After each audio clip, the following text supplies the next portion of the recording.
What is the difference between self-hypnosis and auto-hypnosis? Self-hypnosis, very definable. It's when you hypnotize yourself.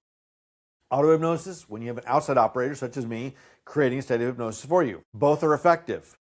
However, self-hypnosis is a lot more challenging because even if you have professional training on how to do it, how to induce hypnosis, the processes, suggestions that you'll give yourself are usually going to be counterproductive.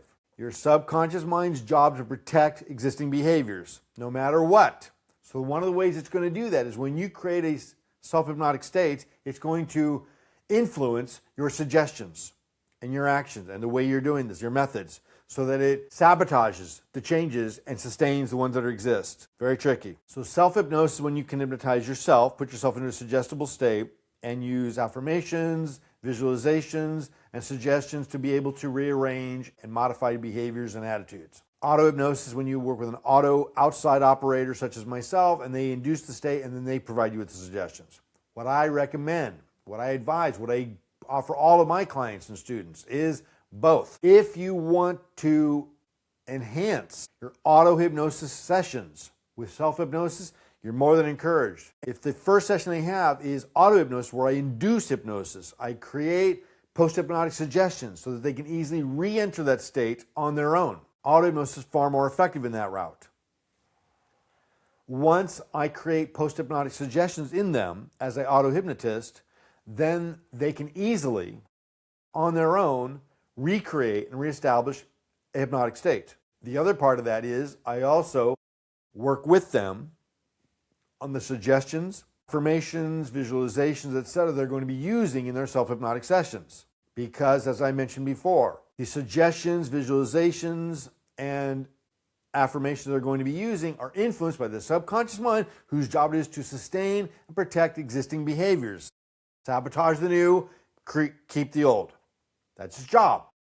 So when you think of suggestions, visualizations, and affirmations, you're influenced by your subconscious mind trying to protect what's there.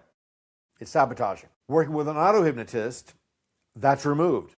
I'm outside looking in. I'm objective. I am not influenced by your subconscious mind's role to protect behaviors. Quite the opposite. I'm motivated to work around it. Once that's done, I encourage and I train anyone that wants to do self-hypnosis in between their sessions. Or after the first couple sessions, they can do it on their own, ongoing. For life even.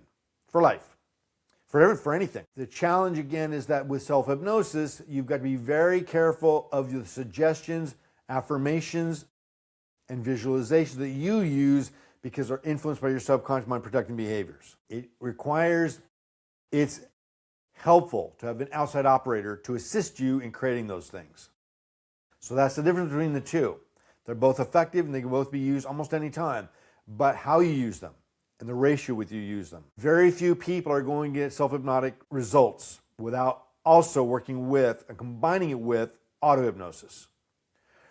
Once auto-hypnosis is used, then self-hypnosis is a powerfully effective tool. And you'd be crazy not to use it. I mean, it'll save you a lot of money and time. And that's what I'm always trying to do with all my clients. Save them money and time. If you'd like to book a session or a free consultation, do not hesitate to contact me direct.